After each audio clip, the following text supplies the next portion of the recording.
Lagi dan lagi kritikan PDIP didengar oleh Pak Prabowo Subianto, dan bahkan Pak Prabowo Subianto pun tegas langsung menindak terkait pagar laut misterius yang bahkan juga sampai saat ini menimbulkan pro dan kontra. Bahkan ada yang menyebut pagar laut itu swadaya dari masyarakat setempat dan lain sebagainya untuk mencegah abrasi dan lain sebagainya. Nah, menurut saya sangat lucu sekali.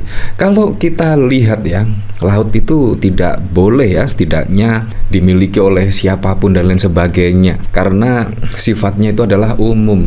Kalau misalkan pagar laut itu bisa merugikan nelayan, seharusnya negara bertindak, pejabat-pejabat yang berwenang bertindaklah untuk mengatasi hal ini. Menurut saya hal ini sangat sepele sekali ya. Kalau dirasa mengganggu nelayan dan lain sebagainya, seharusnya juga dibongkar. Apalagi kalau kita lihat, menurut saya akan merusak pemandangan dan lain sebagainya. Bahkan kalau kita lihat pada saat lalu juga ada video dari Abu Janda ya. Abu Janda bahkan wah, itu adalah swadaya dari masyarakat dan lain sebagainya. Entah itu swadaya dari masyarakat, entah yang membangun itu siapapun, alien bahkan, menurut saya juga harus dibongkar. Karena kalau kita lihat, nelayan-nelayan pun juga ikut dirugikan.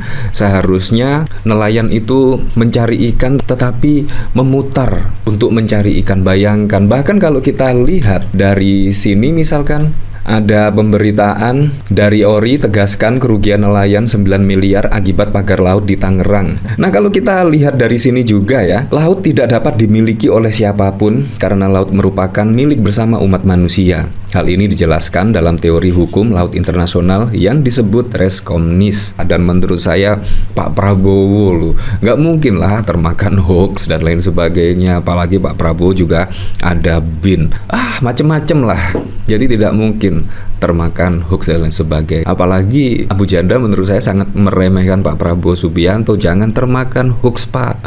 Jangan termakan hoax. Pak Prabowo loh, orang nomor 1 di Indonesia. Pasti juga tahu lah siapa pemilik pagar laut ini. Pasti tahu. Dan kalaupun itu swasembada masyarakat tetapi merugikan para nelayan dan lain sebagainya, sudah seharusnya lah negara hadir dan menindak pembongkaran dan lain sebagainya. Untung saja Pak Prabowo tidak mendengarkan Abu Janda. Kalau mendengarkan Abu Janda, wah, kemungkinan laut-laut di pesisir pantai semuanya akan dipagari lah.